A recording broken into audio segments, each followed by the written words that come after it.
कामयाबी की मंजिल पर वही पहुंचते हैं, कामयाबी की मंजिल पर वही पहुंचते हैं जो फूलों की नहीं कांटों की राहों पर चलते हैं, जो फूलों की नहीं कांटों की राहों पर चलते हैं, कामयाबी की मंजिल पर वही पहुंचते हैं। हेलो फ्रेंड्स, मैं प्रियंका शर्मा स्वागत करती हूं आप सभी का आप सभी के चैनल ज्ञान सागर पर। फ्रेंड्स, करेंट अफेयर की शानदार क्लास में आप सभी का स्वागत है। जैसा कि आप सभी जानते हैं, करेंट अफेयर की क्लास आपको पीआईबी, द हिंदू और इंडियन एक्सप्रेस मिक्स होकर के तीनों का आपको यहाँ पर निचोड़ मिलता है, जो सभी एग्जाम के लिए इम्पोर्टेंट होता है फ्रेंड्स। ओके, तो चलिए अपनी क्लास को स्टार्ट करते हैं। प्यारी सी क्लास, आप सभी जानते हैं मोस्ट इम्पोर्टेंट सेशन है फ्रेंड्स। ओके, सभी एग्जाम के लिए। तो टुडे करंट अफेयर, यानी हमने इसका नाम क्या रखा है, टीसीए। तो टुडे करंट अफेयर, चलिए टीसीए में आप सभी का स्वागत है। Important for all competitive exam, सभी एग्जाम के लिए इम्पोर्टेंट है। पहला क्वेश्चन अगर आपके माइंड में आता हो, करंट अफेयर क्यों पढ़ना चाहिए, क्योंकि एग्जाम में पूछा जाता है और सबसे ज्यादा स्कोर कवर करता है ये हमारा करंट अफेयर। करंट अफेयर को आप हिस्ट्री से भी रिलेट कर लेते हैं, ज्योग्राफी से भी, पॉलिटी से भी, हिंदी से भी। कभी कभी हिंदी भी इसमें कनेक्ट होकर के आ जाती है, कभी कभी नहीं, मोस्टली टाइम।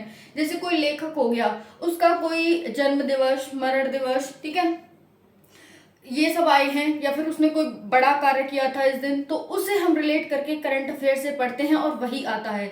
ऐसा नहीं है आपको सारे लेखक पढ़ने हैं या फिर पूरी हिस्ट्री छान मारनी है, पूरी ज्योग्राफी, जो इकोनॉमी, सब कुछ छान मारना है, ऐसा नहीं करना फ्रेंड्स। जो भी आपका करंट अफेयर में रहता है वही आपको रिलेट करके पढ़ना है, चाहे फिर कोई सब्जेक्ट हो गया। चलिए स्टार्ट करते हैं।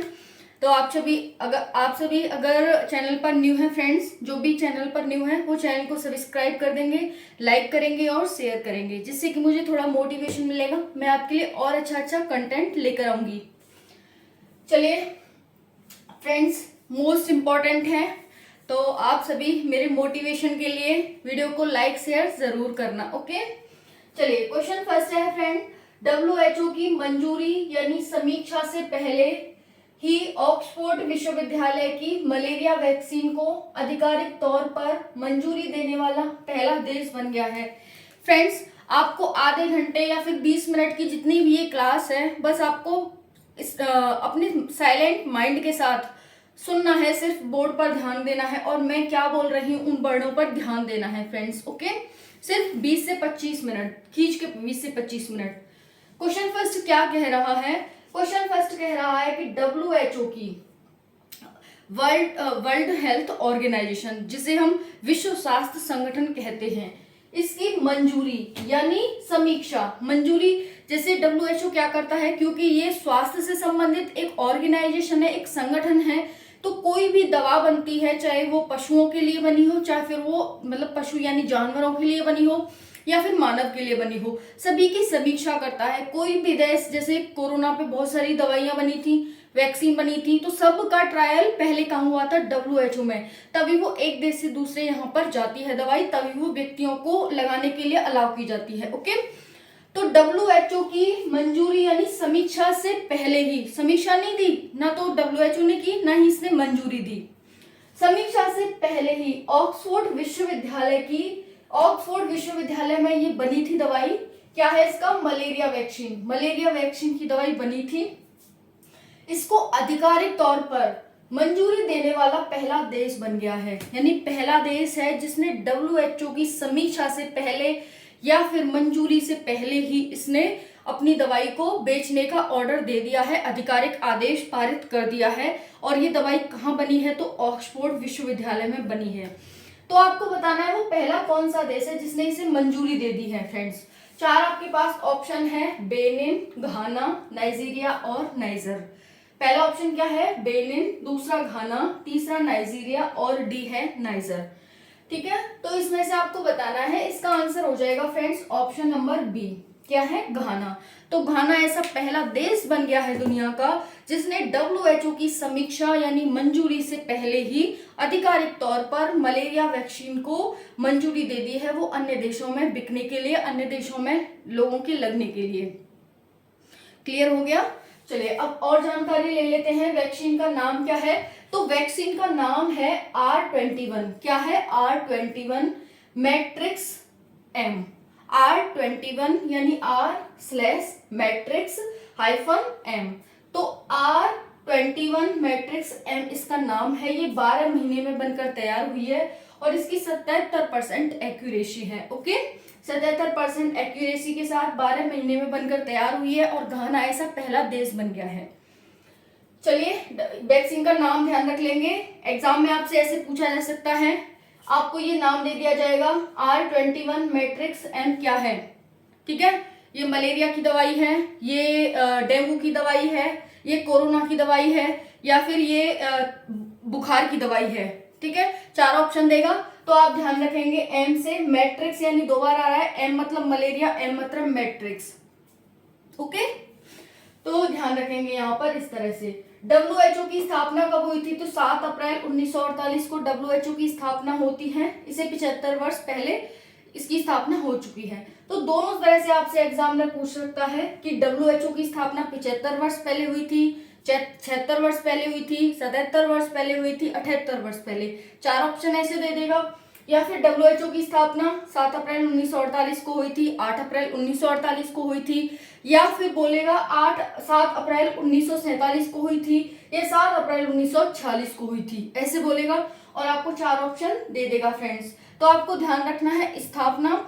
अब देखो हमें WHO क्यों पढ़ लेना चाहिए? क्योंकि करंट में है। ठीक है, इसलिए पढ़ लेना चाहिए। और कोई भी ऑर्गेनाइजेशन आएगा वो भी हमें इसलिए पढ़ लेना चाहिए क्योंकि करंट में है। तो करंट में जो भी ऑर्गेनाइजेशन आता है, जो भी संगठन आता है, जो भी संस्था आती है, या फिर जो भी व्यक्ति आते हैं चर्चा में, उनको हमें पढ़ लेना चाहिए। पूरा हमें पूरी विश्व नहीं पढ़ना कि पूरे विश्व में जितनी जानकारी है माइंड में, इतना सा तो हमारा माइंड है, छोटा सा मुन्ना सा, कितनी जानकारी भरेंगे, ये एग्जामिनर भी जानता है। इसलिए वो ये देखता है, वो ये नहीं देखता आपको कितना ज्ञान है, वो ये देखता है आप कितने अवेयर हो करंट अफेयर को लेकर, क्योंकि करंट अफेयर सबको इंक्लूड करता है। पॉलिटी, ज्योग्राफी, इकोनॉमी, हिस्ट्री सबको कंक्लूड करता है, साइंस को भी। यहाँ तक के कोई भी बीमारी का नाम आ जाता है, उसी से रिलेटेड आपसे आसपास की बीमारी पूछ लेता है। ओके, तो इस क्लास से न सिर्फ आपको ज्ञान मिलता है बल्कि एग्जाम को कैसे क्रैक करते हैं ये भी आपको इस क्लास से जानकारी मिलती है। चलिए नेक्स्ट क्वेश्चन देखते हैं फ्रेंड्स। वित्त वर्ष, हाँ यहाँ के हेड और देख लेंगे। WHO के हेड मुखिया कौन है वर्तमान में? Tedros Adhanom. एडोनोम भी कहते हैं लोग इन्हें, लेकिन इनका नाम अधनोम है। ओके, टेड्रोस अधनोम, ये WHO के मुखिया यानी हेड हो जाते हैं। जो फर्स्ट क्वेश्चन है हमारा वो क्लियर हो गया होगा फ्रेंड्स आपको। क्वेश्चन नंबर 2 देखते हैं। वित्त वर्ष 2022-23 में, ये 23 है, इसका मतलब वित्त वर्ष यानी फाइनेंशियल ईयर कौन सा है हमारा? ये जो चल रहा है ये तो 23-24 चल रहा है, लेकिन अब जो निकल गया है हम आने वाले का अभी अनुमान नहीं लगा सकते। तो ये फाइनेंशियल ईयर 22-23 में 128.55 बिलियन डॉलर के साथ कौन सा देश भारत का सबसे बड़ा व्यापारिक भागीदार बन गया है? क्वेश्चन समझ आ गया आपको? फाइनेंशियल ईयर, देखो मैं 2022-23 ही कर देती हूँ। फाइनेंशियल ईयर 2022-23 में 128.55 बिलियन डॉलर के साथ कौन सा देश भारत का सबसे बड़ा व्यापारिक भागीदार बन गया है? क्वेश्चन आपसे ये कह रहा है कि ऐसा कौन सा देश है जो हमारा फाइनेंशियल ईयर निकल के गया है उसमें भारत का सबसे बड़ा व्यापारिक भागीदार बन गया है, कितने बिलियन डॉलर के साथ? तो 128.55 बिलियन डॉलर के साथ। चलिए ऑप्शन दे रखे हैं आपको 4। पहला है चीन, दूसरा है USA, तीसरा है सिंगापुर और डी है संयुक्त अरब अमीरात यानी यूनाइटेड अरब एमिरेट्स। ओके, ये यहाँ पर आपको 4 ऑप्शन दे रखे हैं, इसमें से आपको एक ऑप्शन चूज करना है जिसके साथ 2022-23 की फाइनेंशियल ईयर में भारत का व्यापारिक भागीदार सबसे बड़ा देश है जो। ठीक है, इसका आंसर हो जाएगा फ्रेंड्स USA मतलब संयुक्त अरब अमीरात, यूनाइटेड स्टेट्स ऑफ अमेरिका, जो कि अपने आप में 50 राज्यों का एक समूह है। ओके, चलिए देखते हैं फ्रेंड्स नेक्स्ट।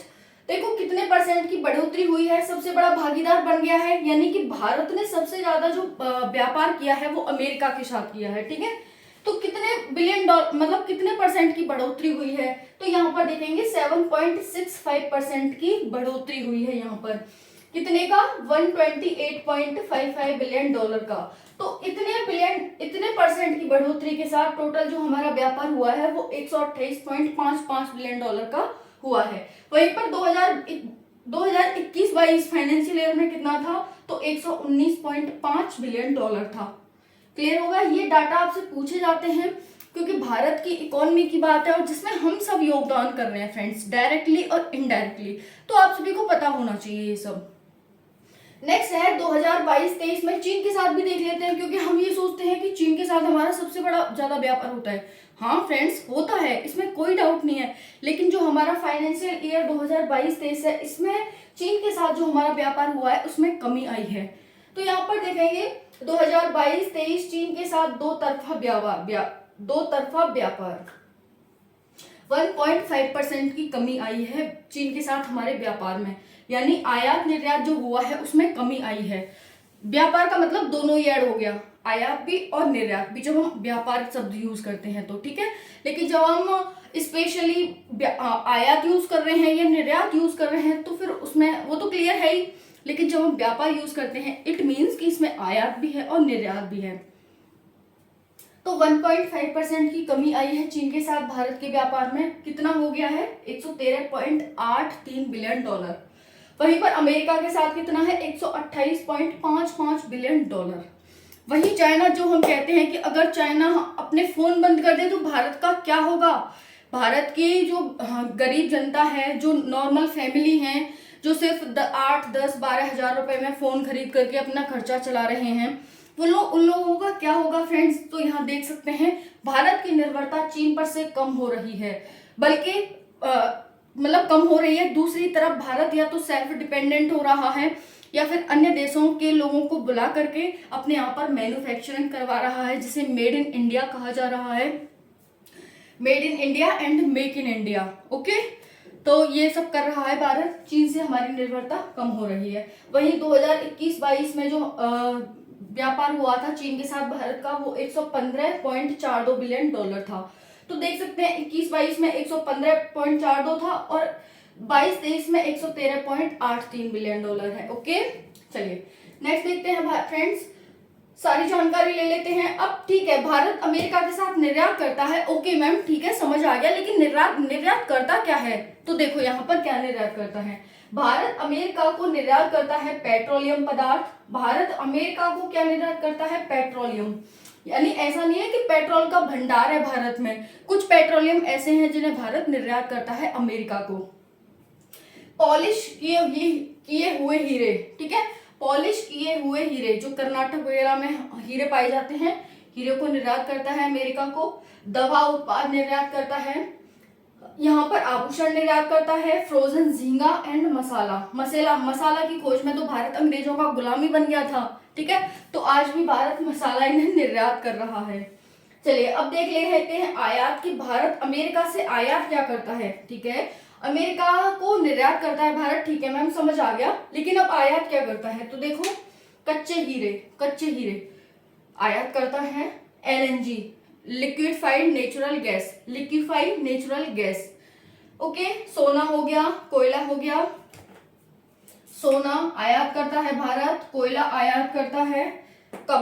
जो कबाड़ा होता है, क्योंकि देखो अमेरिका में क्या होता है, लोग थोड़ा थोड़ा यूज करके सामान को फेंक देते हैं, कुछ भी हुआ, वो हमारी तरह रीयूज नहीं कहते। आपने सुना होगा ना इंडिया का जुगाड़, मतलब इंडिया के लोग ऐसे हैं कि कहीं ना कहीं वो जुगाड़ करके किसी न किसी सामान को फिट कर ही लेते हैं। कहते हैं ना, अगर हमारा ब्रश भी खराब हो जाए तो उसे भी हम बालों की डाई करने में, कलर करने में यूज कर लेते हैं, है ना, सुना होगा आप सभी ने, और वीडियोस भी देखी होंगी बहुत सारी। तो यही होता है फ्रेंड्स, लेकिन विदेशों में ऐसा नहीं होता है। खराब हुआ फिर वो दूसरे काम में नहीं लेते, हालांकि जितना हम यूज करते हैं ना ब्रश को, उतना वो लोग यूज नहीं करते, ओके। तो यहाँ पर देख सकते हैं अमेरिका के साथ भारत का व्यापार अधिशेष में रहता है, यानी कि अमेरिका जो भारत है वो अमेरिका के साथ प्रॉफिट में रहता है। हम अमेरिका को निर्यात ज्यादा करते हैं, आयात कम करते हैं फ्रेंड्स, ओके। लेकिन चीन के साथ हम वहीं पर क्या रहते हैं, घाटे में रहते हैं। और वहीं पर अमेरिका के साथ अधिशेष में रहते हैं। तो हमें अधिशेष में जहां रहे हम वहीं पर हमें व्यापार करना चाहिए। तो अच्छी बात है, चीन के साथ हमारा व्यापार कम हो रहा है और अमेरिका के साथ हमारा व्यापार बढ़ रहा है फ्रेंड्स। ओके, और जो 90% व्यापार करता है भारत, वो समुद्री मार्ग से करता है। फ्रेंड्स, समुद्री मार्ग से करने से जो फायदा होता है ना व्यापार का, वो बहुत ज्यादा होता है। पहला तो ट्रांसपोर्ट की मतलब जो ट्रांसपोर्ट महंगा होता है ना, वो बहुत ज्यादा सस्ता हो जाता है जब हम समुद्र से यानी पानी से व्यापार करते हैं तो, क्योंकि पानी की इतनी लागत नहीं होती। वहीं पर जब हम बाय रोड या फिर बाय एयर करते हैं सामान को या फिर व्यापार को या फिर यात्रा, कुछ भी हो गया फ्रेंड्स, तो हमें बहुत महंगा पड़ता है। 3 से 4 रुपए किलोमीटर पड़ जाएगा, इट सपोज दैट। और वहीं पर जब हम समुद्र से करते हैं तो 0.1, 0.2, 0.3 ऐसे पड़ता है फ्रेंड्स। तो कहाँ 4 रुपए, कहाँ 0.1 रुपया। ओके, तो यहाँ पर ये हो गया फ्रेंड्स। ओके, सारा आपने ये ध्यान रखेंगे। आपसे जो एग्जामिनर है वो ऑप्शन डाल के पूछ सकता है कि क्या हमारा व्यापार है वो अमेरिका के साथ अधिशेष में रहता है या घाटे में रहता है। तो आप बता देंगे फ्रेंड्स अधिशेष में रहता है, यानी कि हम लाभ में रहते हैं अमेरिका के साथ व्यापार करके। चलिए अब नेक्स्ट देखते हैं। आई होप ये जो इधर की जो स्लाइड है वो आपको बहुत ही ज्यादा इंपॉर्टेंट लगी होगी और बहुत ही ज्यादा इंटरेस्टिंग भी रही होगी फ्रेंड्स। अब हम नेक्स्ट देखते हैं। नेक्स्ट क्वेश्चन है, किस शहर से हाल ही में अंबेडकर सर्किट पर भारत गौरव टूरिस्ट ट्रेन टूर को हरी झंडी दिखाई गई है। क्वेश्चन क्या कह रहा है आपसे, किस शहर से, शहर का नाम पूछ रहा है। किस शहर से हाल ही में अंबेडकर सर्किट पर भारत गौरव टूरिस्ट ट्रेन टूर को हरी झंडी दिखाई गई है। भारत गौरव टूरिस्ट ट्रेन को हरी झंडी दिखाई गई है किस शहर से। तो आपसे शहर का नाम पूछ रहा है, आपको 4 शहर के नाम दे रखे हैं ऑप्शन में। Option A Delhi, option B Mumbai, option C Kolkata और option D NOTA, none of the above. तो इसका आंसर हो जाएगा दिल्ली। कहां से दिखाई है फ्रेंड्स, दिल्ली से। ओके, तो ये किसने दिखाई है, पर्यटन संस्कृति मंत्री जी किशन रेड्डी प्लस सामाजिक न्याय अधिकारिता मंत्री डॉक्टर वीरेंद्र कुमार, इन दोनों के द्वारा इसे संयुक्त रूप से हरी झंडी दिखाई गई। ठीक है, कहां से, दिल्ली से। और ये कौन सी ट्रेन है, गौरव टूरिस्ट ट्रेन है, जो कि अंबेडकर सर्किट पर इसे दिखाया गया है। ओके, फिर यहाँ पर देख सकते हैं हजरत निजामुद्दीन रेलवे स्टेशन से इसे रवाना किया गया, दिल्ली के हजरत निजामुद्दीन रेलवे स्टेशन से। तो आपसे शहर का नाम पूछ सकता है, स्टेशन का नाम पूछ सकता है कि हाल ही में अंबेडकर की जो, अभी देखो फ्रेंड्स, अंबेडकर की जयंती निकल के गई है अभी, डॉक्टर बी.आर. अम्बेडकर की 14 अप्रैल को। तो इस पर कई काम हुए हैं, अंबेडकर की प्रतिमा भी लगाई गई तेलंगाना में। ठीक है, इस पर हरी झंडी भी दिखाई गई गौरव टूरिस्ट ट्रेन को, भारत गौरव टूरिस्ट ट्रेन को। तो काफी काम हुए, ये आपको ध्यान रखने हैं friends. Hazrat Nizamuddin railway station से दिल्ली शहर हो जाएगा। किन किन, ये पूछ सकते हैं कि या नरेंद्र मोदी ने दिखाई, प्रधानमंत्री नरेंद्र मोदी ने, गृह मंत्री ने, या फिर हमारे रक्षा मंत्री या विदेश मंत्री, पूछा जा सकता है। ऑप्शन आपसे ऑप्शन देके मंत्रियों के भी नाम पूछे जा सकते हैं। तो आपको यहाँ पर ध्यान रखना है। उद्देश्य क्या है इसका, जो ट्रेन चलाई गई है तो सभी यात्रियों को भारत रत्न बाबा साहेब अम्बेडकर के जीवन की झलक दिखाना है। क्या उद्देश्य है इसका, सभी यात्रियों को बाबा भारत रत्न, क्योंकि ना भारत रत्न मिल चुका है, बताएंगे आपको, बाबा साहेब भीमराव अंबेडकर के जीवन की झलक दिखाना है। जो ट्रेन चलेगी वो उन स्थानों से गुजरेगी जहां जो बाबा साहब भीमराव अंबेडकर थे उनसे रिलेटेड जो स्थान रहे हैं ना, उनकी झलक ये इस ट्रेन में आपको देखने को मिलेगी। इसीलिए इस ट्रेन को शुरू किया गया है। तो आपको शहरों के नाम भी बताएंगे कहाँ कहाँ से ये चलेगी ट्रेन। तो देखो, नई दिल्ली से स्टार्ट होगी, महू जो कि मध्य प्रदेश में इनका जन्म हुआ था, महू से नागपुर, नागपुर से सांची, सारनाथ, गया, राजगीर, नालंदा। अब ये गया, राजगीर, नालंदा कहाँ से आगे मैम ये तो बिहार से संबंधित है, बौद्ध धर्म से संबंधित है। Okay, I know. तो ये जो डॉक्टर बाबा मतलब जो बाबा भीमराव अंबेडकर थे, इन्होंने बौद्ध धर्म अपना लिया था। ठीक है, इन्होंने बौद्ध धर्म अपना लिया था 1956 में। 1956 में इन्होंने बौद्ध धर्म अपनाया था, इसीलिए यहाँ पर गया, राजगीर, नालंदा जैसे शहरों को, जैसे क्षेत्रों को यहाँ पर सम्मिलित किया गया है, जैसे स्थानों को यहाँ पर सम्मिलित किया गया है। ठीक है, ये बौद्ध स्थल है, इनकी यात्रा इसमें शामिल होगी। यहाँ पर है बॉम्बे राज्य के लिए राज्यसभा के सांसद रहे ये, बॉम्बे राज्य के लिए, यानी कि जब ये सांसद हुए थे, कब हुए थे, 3 अप्रैल 1952 से 6 दिसंबर 1956 के बीच ये सांसद रहे थे, क्योंकि हमारी जो राज्यसभा की शुरुआत होती है वो 1952 में ही होती है। ओके, फिर है 1990 में भारत रत्न मिला है इन्हें, सर्वोच्च नागरिक सम्मान भी इनको मिला था 1990 में मरणोपरांत। ओके, फिर है 1956 में इन्होंने बौद्ध धर्म अपना लिया था। भीमराव रामजी अंबेडकर, इनका पूरा नाम क्या है, भीमराव रामजी अंबेडकर। 14 अप्रैल 1891 में इनका जन्म होता है महू मध्य प्रदेश में, और 6 दिसंबर 1956 को इनकी मृत्यु हो जाती है। तो 1990 में इन्हें भारत रत्न मिलता है, और यहाँ पर मरणोपरांत। समाज, अब देखो ये क्या क्या थे, न्यायविद थे, अर्थशास्त्री थे, समाज सुधारक थे, राजनीतिक थे, एक नेता थे, राजनीतिक नेता थे, प्रारूप समिति के अध्यक्ष थे, और नेहरू की पहली कैबिनेट में न्याय मंत्री थे।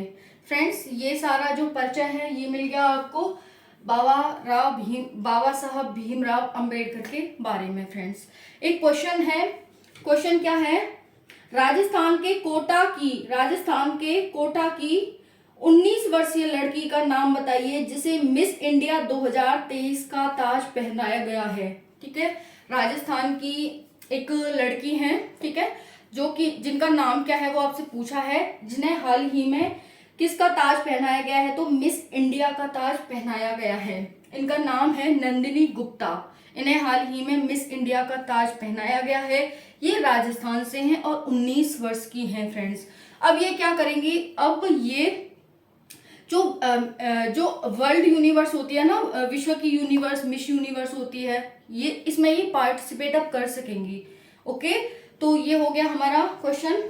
बाकी आपको क्लास कैसी लगी फ्रेंड्स, कमेंट सेक्शन में जरूर बताना। मोस्ट इम्पोर्टेंट क्लास है, इसका हर एक लाइन मोस्ट इम्पोर्टेंट है। ये आपकी इस क्लास की महत्व, वैल्यू, इंपॉर्टेंस आपको एग्जाम में पता चलेगा। ठीक है, जैसा कि मैं बता चुकी हूँ, PIV, द हिंदू और इंडियन एक्सप्रेस, इससे बाहर कुछ नहीं पूछता आपसे एग्जामिनर। बच्चों की कमी क्या होती है कि बच्चे इन्हीं को नहीं पढ़ते क्या है, वो मैगजीन उठा लाएंगे जो क्षेत्रीय लेवल की हैं, लोकल एरिया की हैं, उनसे नहीं पूछ रहा एग्जामिनर। क्लियर? ठीक है, चलिए वीडियो को ज्यादा से ज्यादा लाइक करना, शेयर करना, सब्सक्राइब करना। कोई भी डाउट हो कमेंट सेक्शन के माध्यम से आप पूछ सकते हैं। Thank you. जय हिंद, जय भारत।